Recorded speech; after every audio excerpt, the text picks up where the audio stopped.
এবার চোখ রাখছি পশ্চিমবঙ্গের দিকে। পশ্চিমবঙ্গে আরো একটি জুট মিলে ছাপে পড়তে চলেছে, কারণ বন্ধ হয়ে যাচ্ছে আরো একটি জুট মিল। এক একে প্রায় প্রত্যেকটি জুট মিলই কিন্তু বন্ধ হওয়ার পথে।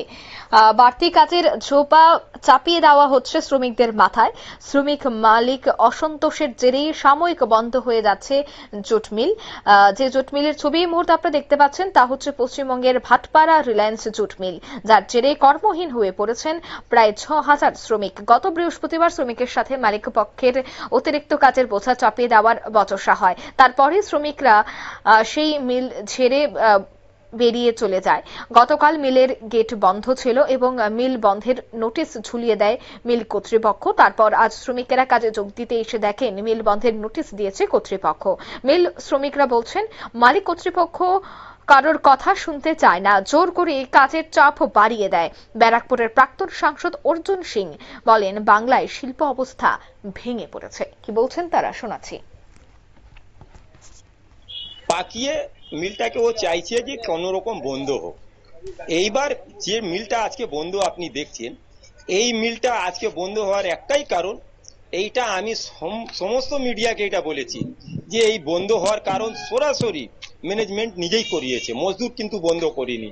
যদি মজদুর যদি বন্ধ করতো তাহলে আজকে সকালে কাজে আসতো না, বৃহস্পতিবারে কাজে আসতো না। কিন্তু আপনি নিজেই বন্ধ করেছেন। আপনি বলছেন আমি কোনো সেক্রেটারিকে মানি না, আমি কোনো নেতাকে মানি না, আমি যাকে বলার আছে বলে দিয়েছি, আমি এইটা করব ওইটা করব। আপনি যদি মানতে রাজি আছেন তাহলে কাজ করুন, আর না হলে আমি যা চাইবো তাই করব। একটা ম্যানেজমেন্ট 6,000 লোকের একটা জিম্মাদার, সে যদি এরকম কথা বলে, তার পেছনে যদি এই কথা, তারা যদি এরকম কথা বলে তাহলে সভা দেবে না কেন? আপনি একটা প্রেসিডেন্ট, আপনি এরকম কেন বলবেন? মিল বলছে যে আমি মোটর লাগাবো। আমি যেমন একটা ইংরেজের টাইমে একটা মোটর আছে, সেই মোটর থেকে পুরো তাঁত চলে। এখন উনার বক্তব্য যে আমি প্রতি মেশিনে একটা একটা করে মোটর লাগাবো, তার থেকেই মেশিনটা চালাতে হবে। তার কারণ যে আরো আমার প্রোডাকশনটা বেড়ে যাক। কিন্তু মজদুর সেটাকে সামলাতে পারবে না, ওটা হাই স্পিড মোটর, ওটা কোনো মিলে নেই। জোর করে আপনি যদি লাগাবেন, কালকে যদি ইনকেস কোনো ঘটনা হয় তার দায়িত্ব নেবেন আপনি?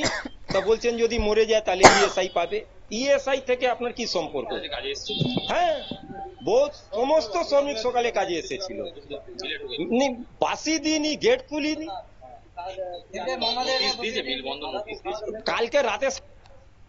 আপনারা শুনলেন তাদের এই অভিযোগ, বন্ধ হয়ে যাচ্ছে এই জুট মিল এবং নোটিশও টাঙিয়ে দেওয়া হয়েছে। তবে যে শ্রমিকরা রয়েছেন তাদের মাথায় হাত, কিভাবে তারা সংসার প্রতিপালন করবেন? প্রায় 6,000 শ্রমিক এই জুট মিলে কাজ করতো, কিন্তু অবশেষে যে বন্ধ করে দেওয়া হয়েছে মালিক পক্ষের পক্ষ থেকে এই জুট মিল, তাতেই কিন্তু এবার সংসার কিভাবে প্রতিপালন করবেন তার দুশ্চিন্তায় ভুগতে শুরু করেছে শ্রমিকেরা। এই মুহূর্তের সংবাদ এই পর্যন্তই। আমাদের পরবর্তী নিউজ এবং আপডেট দেখার জন্য অবশ্যই চোখ রাখবেন শুধুমাত্র নিউজ ভ্যানগার্ডের পর্দায়। ধন্যবাদ।